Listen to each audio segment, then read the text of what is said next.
Hi, everybody. This is Gino Vanelli.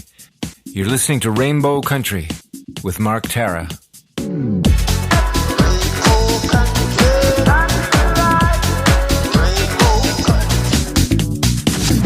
The views and opinions expressed on the following program are those of the persons appearing on the program.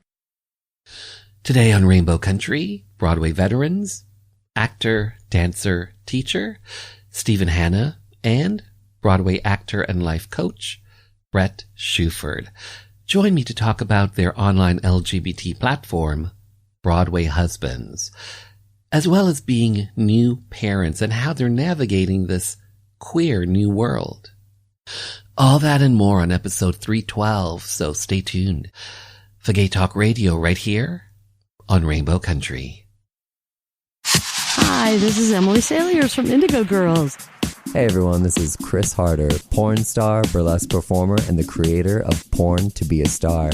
You're listening to Rainbow Country with Mark Tara.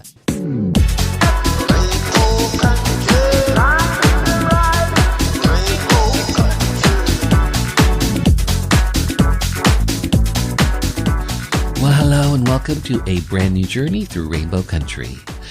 As I like to call it, a little gay radio show working to give voice to the LGBT community and beyond. And as always, I am your tour guide through Rainbow Country. I'm producer and host, Mark Tara. By the way, Rainbow Country originates from CIUT FM in Toronto, and now proudly in syndication on 12 outlets across Canada, from coast to coast to coast. The Yukon, British Columbia, Saskatchewan, Manitoba, the east coast of Canada in Newfoundland, Ontario, even down to Buffalo, New York, and online. Well, thanks to you tuning in, streaming, downloading, but ultimately listening. Together, we continue to build Rainbow Country into a nationally syndicated gay radio show, a #1 LGBT podcast on Podomatic.com's Gay and Lesbian chart, and last week, Rainbow Country was #2, as well as being recognized as Canada's #2 LGBT podcast on feedspot.com. So today, Broadway Husbands, actor, dancer, teacher, Stephen Hanna, and Broadway actor and life coach, Bret Shuford, join me in conversation to talk about Broadway Husbands, an online community for creatives, for parents, for LGBT individuals, for performers. We'll find out about this online platform, Broadway Husbands, as well as their recent entry into parenthood via surrogacy. And I believe their newborn, Maverick, is about 3 or 4 months old now. Plus an hour or two, music from LGBT artists, independent artists, voices that we've come to know and love in classic disco, classic 80s, classic house. And on this episode, I'm featuring some classic disco, a la Sister Sledge, some queer electronic, and so much more. But up first, queer activist and author Tim McCaskill talks about some Canadian gay history. On this episode, Canada's gay and lesbian liberation movement of the 1970s. In the 60s, before the internet, to find each other, queer people needed to actually get together in real space and real time. Since most places didn't tolerate our kind, depending on where you were, your options could be limited. Large cities might have a few specialized commercial spaces, but in the absence of those, it was basically public washrooms, parks, or house parties. They all had their downsides. Commercial spaces required you to spend money, and that's one of the reasons why they were mostly for men. Even in places as big as Toronto, there was seldom more than one lesbian bar at a time. Lesbians earned about 60% of the male wage and probably had more dependents. The economy just wasn't there. The old adage was, gay men go to restaurants, lesbians hold potlucks. Washrooms and parks were also pretty much boys only and could be dangerous, plus parks in the Canadian winter, not so good. You could freeze your willy off. House parties, you needed to know somebody, or know somebody who knew somebody, and so on, and be invited. In terms of commercial life, Montreal had led the pack, developing a Sin City reputation during Prohibition in the U.S. in the 1930s. And where there's sin, there's always a place for us. Toronto the Good and Vancouver took a bit longer, but in 1974, Toronto had enough anonymity and a critical mass to produce a small commercial scene. At first, it was mostly straight bars where we were tolerated in a corner as long as we behaved. Next came a few straight-owned venues that served gay clientele. By the mid-70s, a new class of gay entrepreneurs emerged and started to open up on Church Street where rents were cheaper. But not everybody lived in Toronto or Montreal. In smaller centres, where businesses couldn't meet community needs, the lesbian and gay liberation movement of the 70s came up with a new model. Defy economics and do it for ourselves. We might not have a lot of capital, but we did have free labor.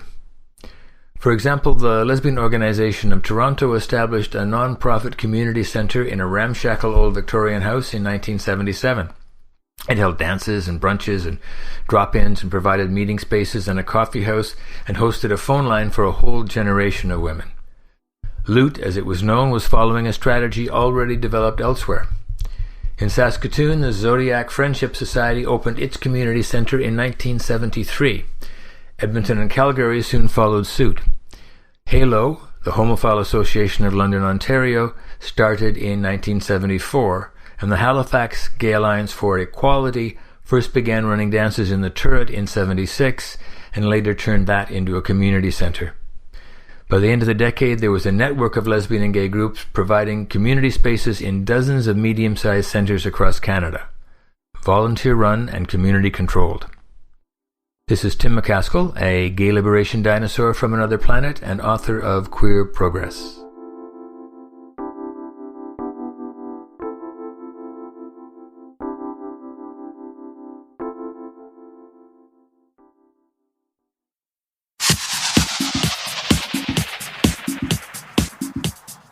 Hi, everyone. This is Mark Tewksbury, Olympic champion, leader, humanitarian. You're listening to Rainbow Country with Mark Tara.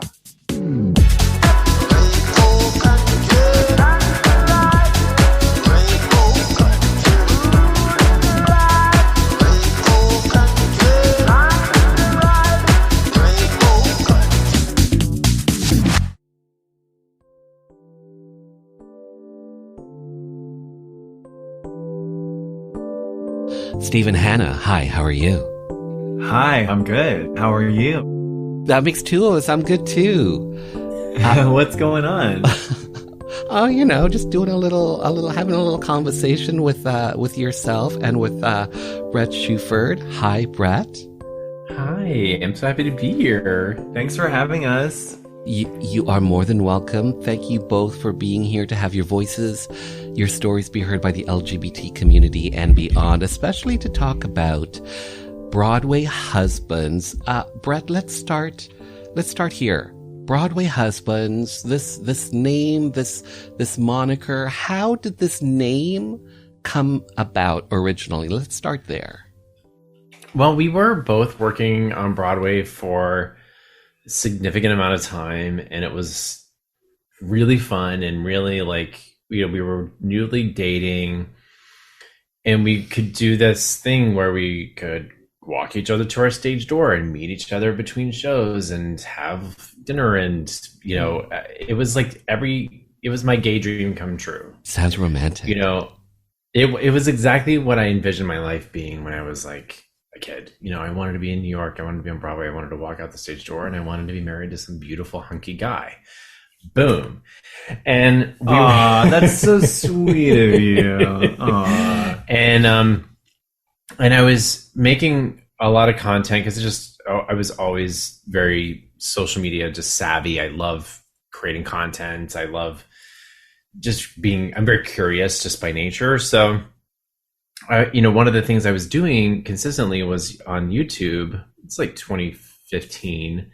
And one of the series we did on my YouTube channel I called Broadway Husbands, just because we were home and we were always together, and I was like, let's just start shooting things. And I was like, we'll call it Broadway Husbands. And I noticed that always performed better really than any other content that I made. And I was like, oh, that's interesting. I wonder if somebody already has the Instagram handle, or I wonder, like, I just out of curiosity, and no one had it. And I was like, oh, I'll create a separate Instagram account and a separate YouTube for it, and I'll just call it Broadway Husbands. And it just sort of was born out of that curiosity. And we quickly kind of realized, like, this is a really great way to show people that what I didn't know as a kid, that what we had was possible. No one showed me that I could work full-time as an actor and be married to a man and grow a family. Why don't we do that? Why don't we show that on our Instagram and like create an account where we show people? Because I still didn't even see it then. You see a lot of gay couple accounts, but you don't know what they do, and you know, their stuff is very perfectly curated and beautiful. But you know, I was like, what if we create something different? And we've been able to continue to show up for that account and for our audience. It's been really fun. Mm-hmm. So Stephen, Broadway Husbands, this is an online community for creatives, for parents, for LGBT individuals. This platform, we just got some background on how the name came to be, but talk to me about why you decided to create this platform, to share your stories and to share your knowledge. When did that revelation come about, Stephen? Well, I mean, it really came about in 2018. We really started doing it. And we wanted to doing Instagram, you know, using Broadway Husbands. We were doing it before that. No. Oh. We were showing, you know, we were really, you know, really using our account in 2018 is really when it began. And we were doing it just to show that, just to give normalcy to the life that we were leading, because like Bret was saying, that, you know, we didn't have anyone to model our lives after growing up. So it was kind of everything that we did or have done, like, it, you know, there are things that most people want, but as a gay man growing up, you know, you don't always see gay people doing, you know, getting married, having families. And so it was kind of just to create some normalcy around that. And then in 2018, we decided to take a leap and go to Charleston for a job opportunity. And so when we got to Charleston, it kind of became like more of a focus, the account, just to create awareness and kind of to show like these city folks going down to Charleston and we can survive, you know, and just kind of create awareness to the for the gay community in the South as well. So that's kind of how it started, and that's the why, you know, just to create awareness and normalcy and show that, you know, all things are possible. Yeah. So Bret, we've got the name, we have the platform now. Now we have the baby. The two of you are new parents. Maverick. Correct. Yeah. Maverick is a boy or a girl? A boy. So Bret, the two of you became parents via surrogacy, I understand? Yeah, we chose the surrogacy route. So talk to me about how challenging, how easy. Talk to me about the path for two gay men to become parents via surrogacy. Talk to me about that journey and how easy was it? How challenging was it? Talk to me about that. I can't imagine that any path is easy. You know, I can't speak to the adoption path, but we weighed our options when we were choosing to grow a family, and it's a very personal decision, and we decided to go surrogacy for many reasons. You know, but it definitely, adoption was something we really want to do and wanted to do as well. So we just thought, well, you know, we'll try surrogacy and see how far we get. We weren't even sure we could get all the way through the path because it's really expensive, and we are artists. Like we work on freelance income, and so we weren't really sure how we were going to go about it. We went through an organization, a great organization for anyone who's curious about growing their family, called Men Having Babies, and they had a great conference in New York, and we went and met a doctor who ended up being our fertility doctor, Dr. Leondiris.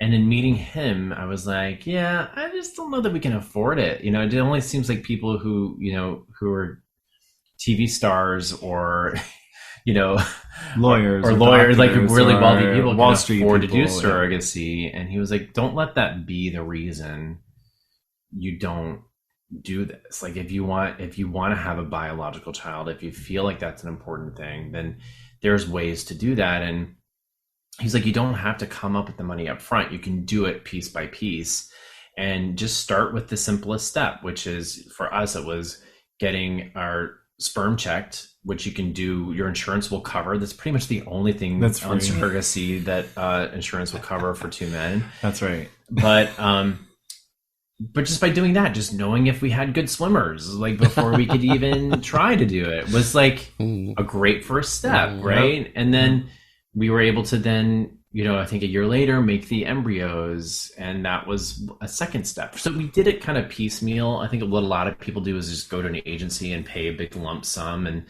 we just weren't in a place to be able to do that. So that definitely made it a little bit challenging. It definitely took longer because of that, but you know, there were other elements too, right? We ended up moving back to New York from Charleston, and that we lost a lot of money from that. It was a big gamble.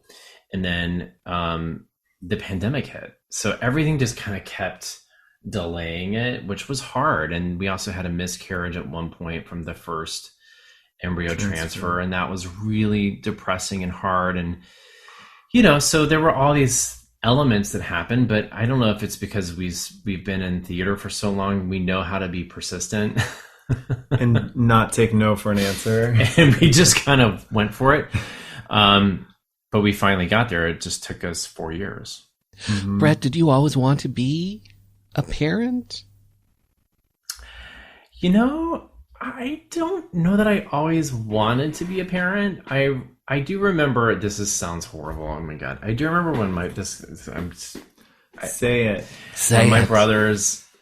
when my brother knocked up his first girlfriend and had his baby, I remember very passionately thinking like, wow, you know, he's so unintentional about this, raising a child into the world. And I would really like to be intentional about it. I remember that really resonating in my brain, like, gosh, the privilege that heterosexual people have to be able to just have a baby. And that was something that really, I remember standing out. Now, that's not a reason to have a baby, but that was something that in my brain, I remember planted a seed. And then when I met Steven, about 2 years into our relationship, I remember seeing him, I don't know if it was with my nephew or my niece or some other kid, and I was like, oh my God, it would be so fun to raise a kid with him. It was very specific to having a child with him and wanting to be a dad with him. It wasn't even really about just like me wanting to be a dad. Stephen, for yourself, did you always want to be a parent, a dad?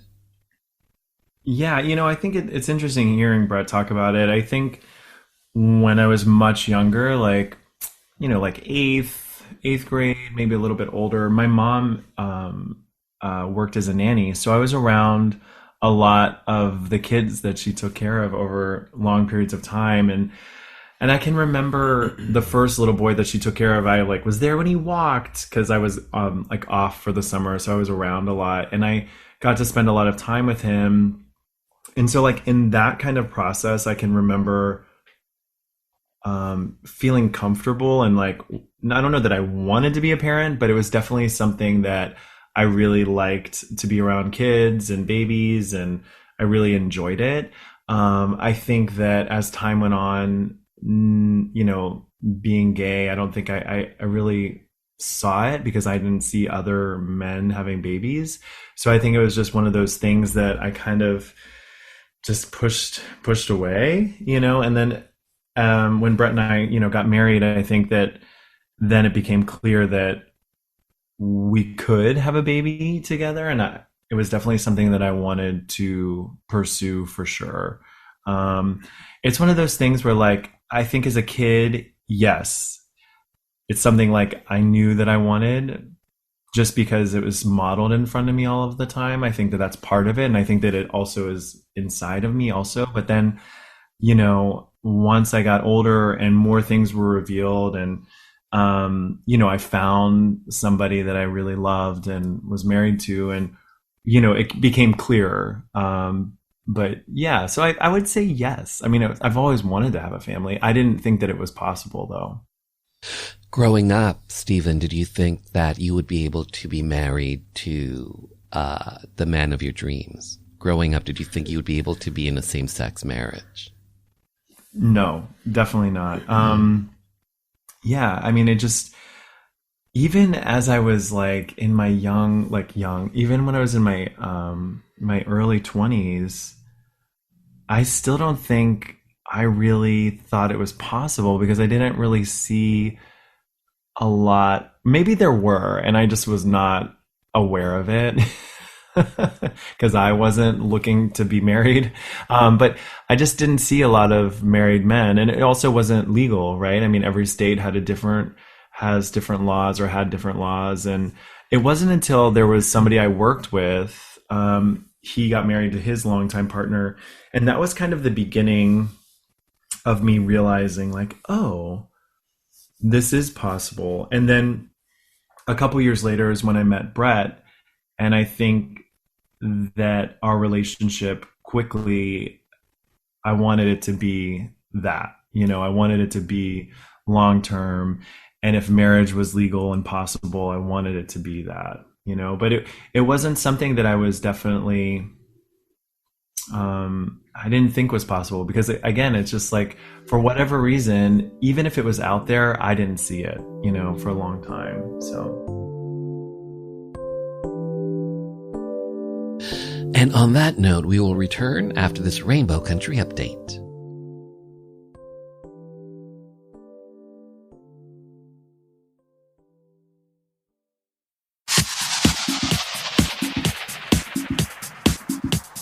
Hi, I'm Paul Poirier, Canadian champion in ice dance and 3-time Olympian, and you're listening to Rainbow Country with Mark Tara.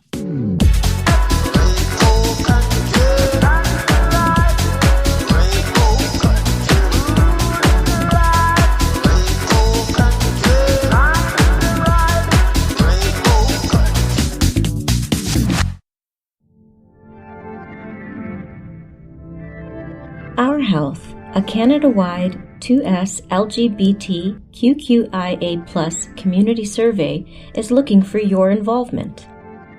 The Our Health survey aims to explore the current state of health among two-spirit, lesbian, gay, bisexual, trans, queer, questioning, intersex, asexual, and other sexually and gender diverse people in Canada. The study team especially wants to hear from community members who are living with chronic health conditions like diabetes, cancer, and fibromyalgia. This is to ensure that people living with conditions that are often underrepresented or less understood are included in this work. Participants will also have the opportunity to do a test at home to screen for COVID-19 antibodies, HIV, hepatitis C, and syphilis. All data collected will be used to advocate for programs, services, and policies that better support the health and well-being of 2S LGBT QQIA+ people across Canada. All participants will receive a small honorarium for completing the survey. For more information, visit cbrc.net/our_health. That's cbrc.net/our_HEALTH.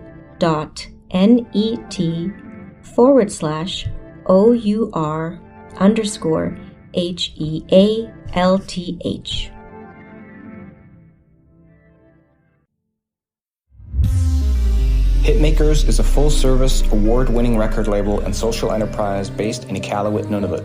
We specialize in the creating and marketing of world-class Inuit and Indigenous music, including pop, hip-hop, rock, folk, and traditional Inuit music. Hitmakers has studios in Iqaluit, Ottawa, and Toronto.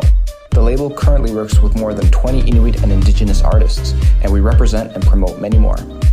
The company was founded in 2016, and our mission is to create viable careers in the arts for Inuit and Indigenous artists through music, media, and education. Our secondary mission is to empower artists to share and strengthen their stories and culture. To learn more, please connect with us on social media or at hitmakers.com. That's hitmakers with a Z. Thanks for listening.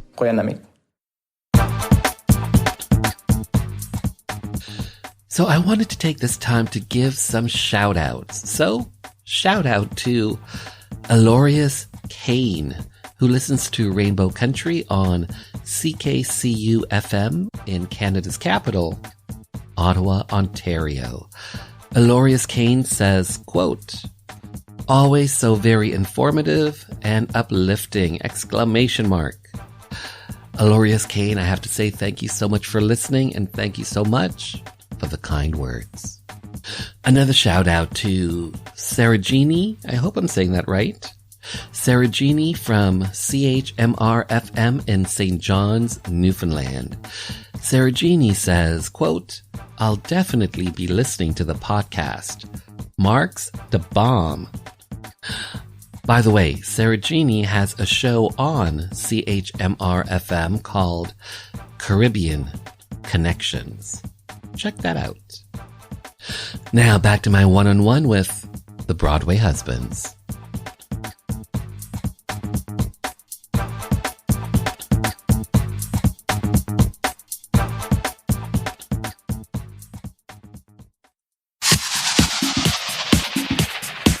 I'm Brian Bradley, author of Outrageous Misfits, female impersonator Craig Russell and his wife, Lori Russell-Eady.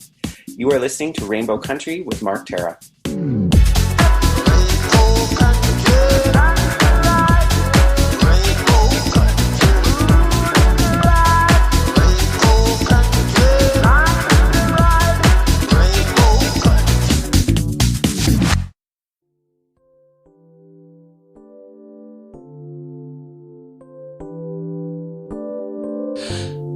So Stephen, you and I have a little something in common. You were the principal dancer with the New York City Ballet. Yes. I, Stephen, live besides the National Ballet School of Canada here in Toronto. Oh, that's amazing. That's so cool. That's amazing. Okay, I'm trying. Okay, I'm trying. So when did you start? Stephen, when did you start dancing? I started dancing when I was 3, turning 4. Yeah, really early. It was something I always wanted to do. I kind of followed the girls on my street that went to dance class. There was a woman who had a dance studio, and that's where I started going, and I just kind of never stopped. It was like the one thing my mom didn't have to force me to do, you know. And how long were you the principal dancer for the New York City Ballet?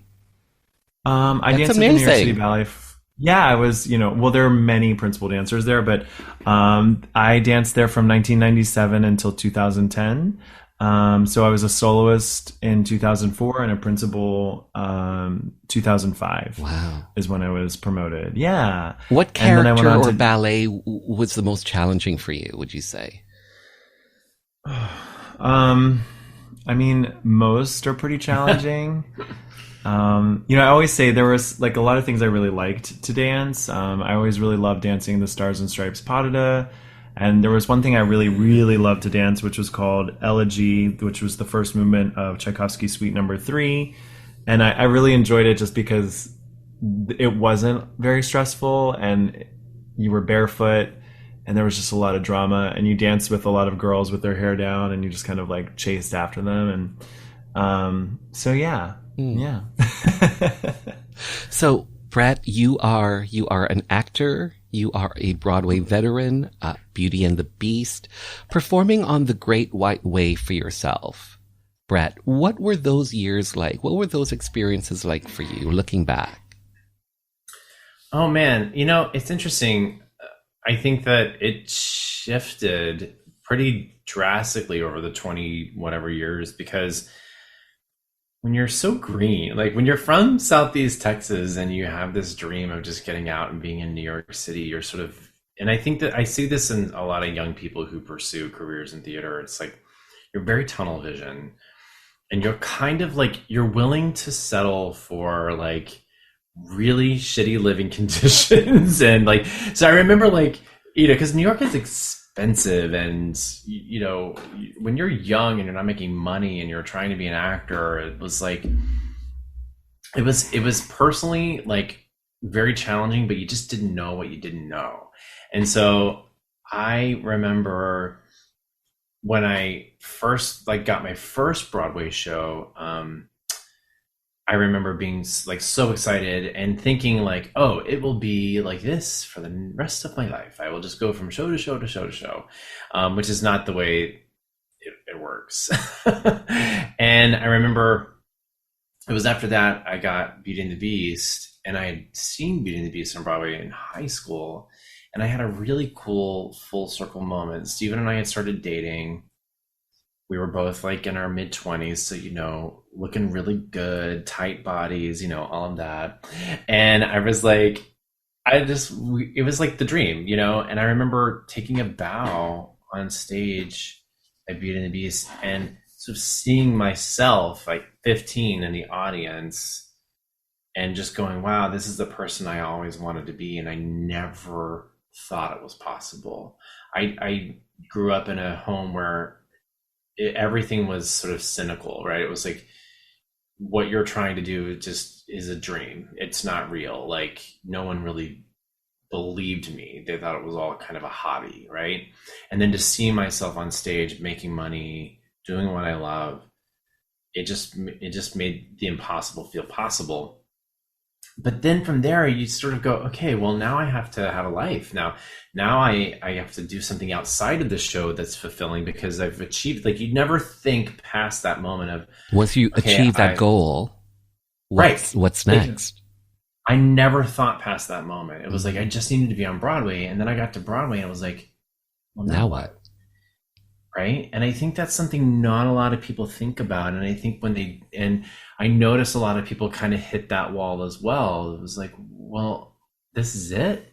I have to do this show 8 times a week and that's it. And yeah, it's a business. And so that's where a lot of this creation and content creation sort of came out of, was my desire to be creative outside of this thing that I did. And that's an interesting shift when you can make Broadway, which was the dream, become the side job to the thing you really want to do. So today you're a life and career coach. Talk to me about what led you down this particular path after materializing your Broadway dream. Well, just what I was saying, you know, there's so many people who I felt like if they knew before they got there that their value is not totally tied into what they do, then they might not be disappointed when they got there. When they achieved that thing, they might go, wow, I achieved this thing, but I'm still a whole person. I don't need this thing to make me feel complete. And I think I just noticed so much of that sort of, I call it scarcity within the theater community, because there's this fear that if I don't make it, I've failed, or if I don't get the Tony Award, I failed, or whatever it is. And I wanted to support that community, and I wanted to help people, because that scarcity really gets in the way, I think, of creating healthy environments. There's a lot of toxicity in that commercial theater world. If anyone's paid attention over the last couple of years, a lot of it's been coming out in the public. But I wanted to help people. I knew I could make a difference on an individual level. I didn't think I could make a difference on a larger level. And so I thought, okay, I'll coach. I'll help people navigate this craziness so that they don't have to feel like they're going through it alone. And it's shifted now, you know, during the pandemic, because theater shut down. They were like, the theater industry didn't exist for a good 2 or 3 years because of the pandemic. And I started really helping people navigate how to build an online presence, just like we did with Broadway Husbands, how to be able to become, you know, online income entrepreneurs, and primarily focusing on LGBTQ plus creators, because I really feel like we need to see more queer people in the leadership space when it comes to digital marketing, when it comes to online creation.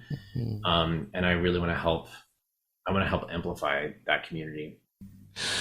So, Stephen, you are a Broadway veteran, a dancer, a teacher, a certified personal trainer now. Talk to me. Yeah. Bret was just mentioning it, but over the last 2.5 years, COVID-19, a global pandemic, and you've had to shift from doing things in person to virtually. Talk to me about that transition for you, especially doing your coaching and your training and all that sort of stuff. What was it like during COVID-19 for you? Well, I mean, yeah, everything just kind of shut down and we started doing everything online. When we were first at the very beginning of the pandemic, we were living in the East Village and our apartment was pretty small. And so when I would teach ballet in the apartment, I would literally have to move a lot of our living room furniture to one side of the room and teach. And Bret would go into the bedroom and coach. And we only, I mean, it was March, right? So it wasn't hot outside, but we only have one air conditioner. And so like, anyways, the ventilation was kind of poor. So he would be like sweating in the bedroom and he would come out and be like, are you done yet? And I was like, no, not yet. Anyways, it was terrible. It was not good for our relationship. And like, I mean, everyone was freaking out, right? I mean, we were all filled with crazy anxiety. We were in New York. But so then we spent some time in Pittsburgh, where my family is located, and we were able to stay in my brother's house. So I had plenty of room. I had like an empty dining room there to teach virtually. Yeah. That worked out. It did work out. Yeah. So, as time has gone on, I've just kind of, we've had space to teach virtually. We lived in an apartment when we first got to Texas. Now we have a house. And so we do have room to teach virtually. It's just been a huge adjustment, especially when you're teaching a group of people. One-on-one virtually, I think it's good because you're able to have a conversation, right? But when you're teaching a class virtually, which was something I was doing very regularly, especially for the first year of the pandemic, it felt like I would always say to Bret, I was like, I feel like what would I say? I was like, I feel like I'm like hitting balls and no one's hitting them back, because you're like, maybe it's like how a comic feels if they're like bombing, it's like, because you get no response to So as anything. a teacher, you were bombing sometimes? No, but you know what I mean? Like you're expecting, you just get no reaction. Or sometimes they're just like, I just gave them a thumbs up. Sorry, no one can see that. But they just give a thumbs up and you're like, okay, can you guys hear me? Do you understand? Do you need me to do it again? They're like, no, I'm fine. You're like, so it was kind of exhausting. I mean, teaching is exhausting in general, but it was a big transition, but one-on-one I think works great, and it still works great virtually. And it's a huge transition, yeah. And Stephen, Bret was just talking about this in regards to the pandemic and Broadway, the Broadway community, and it's shutting down. I'm sure you guys still have ties to the Broadway community. How challenging has the last 2.5 years been for Broadway, Stephen? Oh boy, I mean, it's hard to say. I think it's been extremely challenging on a financial level, huge, right? I mean, I'm not even sure how the shows that were on Broadway, how they were able to come back, the ones that did come back, and then how they are able to remain open. So I'm sure the financial impact is great. I think that on a mental level, right? Like I think as a Broadway, I'm older, right? And I've had great experiences, but I think about the kids who are like 22 or 18. They're either about to come to New York out of high school and go for it, or they've just graduated college. And then this shutdown of an industry that they're working so hard to be a part of, and it's just kind of disappeared. I think that I think that's a huge, it's going to be a huge challenge to entice people to want to work in the industry. I mean, I think there are obviously always people that want to do it, but I think that the industry may have lost a large portion of people that were, maybe hopefuls. And I just think that for producers, it's difficult too, probably because, it's such a risk to invest in a show to begin with. And now with this huge uncertainty that proved to have happened, that just creates so much more trust or want to invest in a show. And then for actors, I think it's hard to feel taken care of in a business that, doesn't always have your back to begin with. And then now we've seen that it just could go away. And so I think it's going to take a long time for it to really set itself straight. And I think that also in the time off, a lot of people had the courage to come forward and tell their stories of how they've, felt the inequality in the workplace in theater. And I think that that's super brave and awesome. And I hope that, something will actually come of it. Do you think you guys will use your Broadway Husbands platform to at some point start telling those stories, do you think? Yes, we would like to. I think that there's it's necessary and needed, but it's hard to, like I said, there's a real scarcity mindset, and a lot of people don't want to tell the stories because they're afraid. They're afraid of being blacklisted. It's their livelihood. It's their livelihood, exactly. It's a community of people who are very close knit, and it's kind of the wild, wild west. Literally, if you want to be a producer on Broadway, you just need $14 million in a theater, and you can pretty much be a producer. That's it. There's really not a lot of requirements left there, and I think that creates a lot of challenges where, any corporation that's successful in this world requires leadership training, requires a certain level of credibility in order for you to be at the top ranks. And Broadway doesn't necessarily require that. So I like to talk a lot about these stories on my personal platform.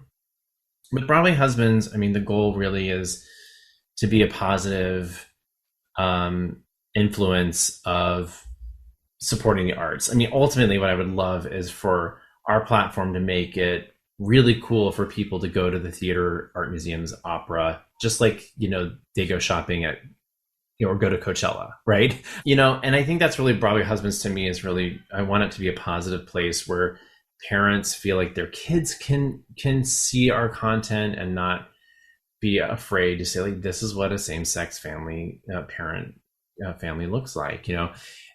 My platform, however, I tend to be very, very open. I have a podcast where I interview people and we talk about the realness of what it's like behind the scenes and all of that. And I think it is important to get those messages out there. Bret, what's the name of your podcast? It's called the Creative Visibility Podcast. All about helping creatives be more visible. Nice. Yeah. So Stephen. Yeah. The Broadway Husbands platform using tips, tricks, and tools to help, LGBT parents, queer parents, all that sort of stuff. What's one tip you can give out if someone's listening right now who may be considering to become a parent and they're part of the community? What suggestions, what recommendations would you have for them? Well, I think if you want to be a parent and that's inside of you, listen to that and go with your gut and don't let anybody tell you that you can't. And then I think, the first step for a man, if you're a man, is, go and get your sperm tested and make sure everything's going okay. And then, try and look up a fertility doctor. I think that would be like probably my best advice is look up a fertility doctor in your area and go see them and see what the steps are that you need to take to make your embryos. Because once you make your embryos, you have your embryos and you can just keep them frozen until you're ready to take the next step. If surrogacy is the path you want to go down. Sorry, I just specifically went down the surrogacy path. But there are many other ways you can have a family. And so I think if you have that feeling and you know that that's what you want, research the different ways of going about it and see what really aligns with what you want and how you want to go about it. Because if you have love to give, there is a child out there for you to give it to. Okay, so my last question for the two of you, and it's a one-word question.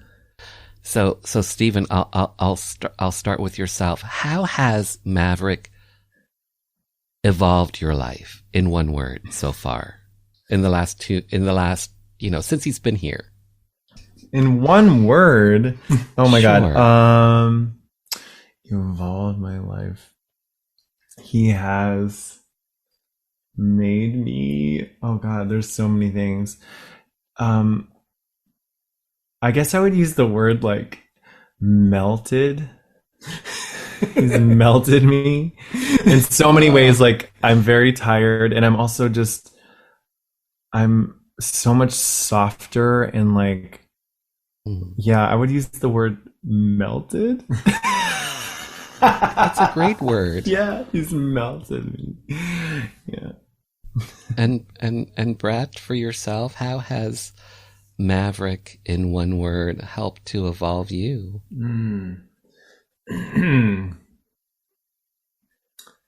I think the word is, I think there's a better word, but this is the feeling that it came up, or the thought that came up, connected. I feel connected to something way more profound than I ever did before. A deeper connection to spiritual, to purpose, to all of it. Well said. Well said. Bret, Stephen, thank you both for your time. Thank you for being on the show. Well said. Mark. Well done. And thank you for having us. And well said all around. You're more than welcome. Great questions. Yeah, really good questions. For more on the Broadway husbands, actor, dancer, teacher, Stephen Hanna, and Broadway actor and life coach, Bret Shuford, check out their website, BroadwayHusbands.com.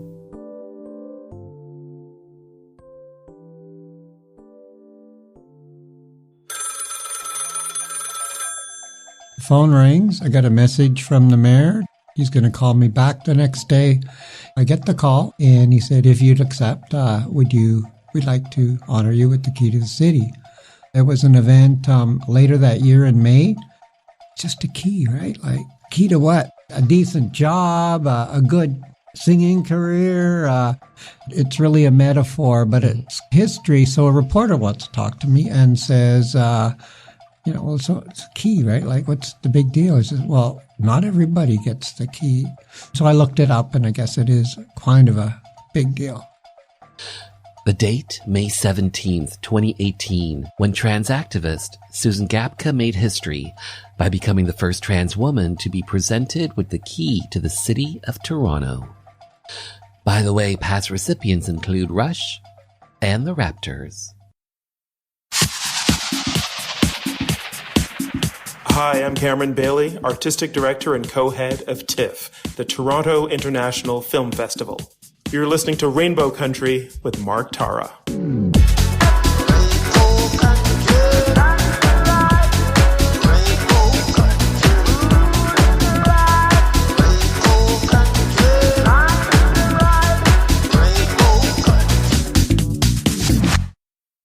Bill 7, to ban discrimination in employment, government services, and housing, based on a person's sexual orientation, was up for a vote at Queen's Park.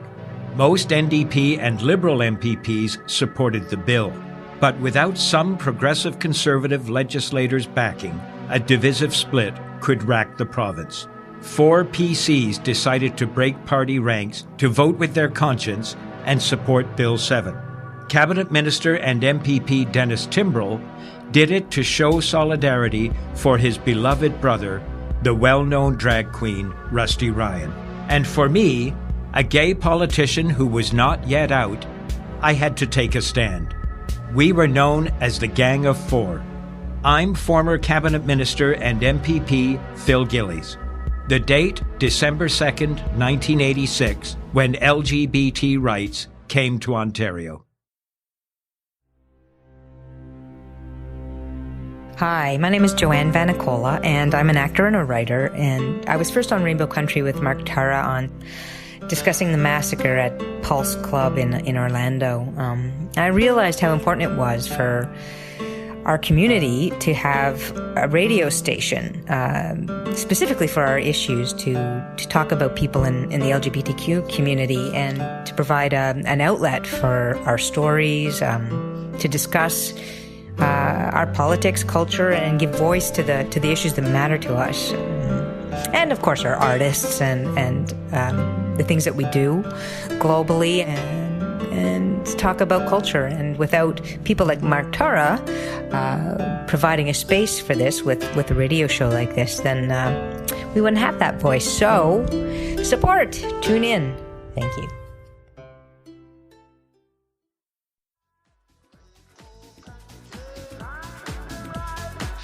And just like that, this little gay journey through Rainbow Country has come to an end.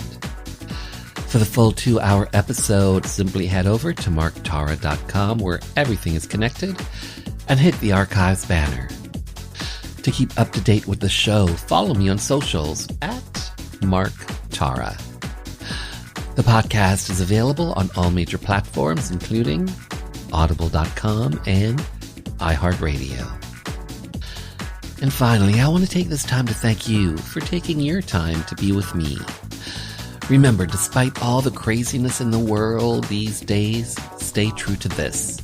We are living in days of making dreams come true, so believe in yourself. And the world will believe in you.